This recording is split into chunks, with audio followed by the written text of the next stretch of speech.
ನನ್ನ ತಾಯಿಯನ್ನು ಕೆಡಿಸಿಕೊಂಡು ನನ್ನನ್ನು ಹಾಗೂ ನನ್ನ ತಂಗಿಯನ್ನ ಅನಾಥರನ್ನಾಗಿ ಮಾಡಿದೆಯ ಮಗನೇ.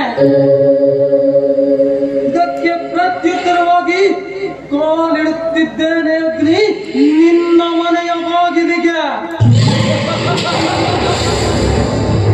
ಬೇಡಿನ ತತ್ವವಾಗಿ ಬರುತ್ತಿದ್ದೇನೆ ಅಗ್ನಿ.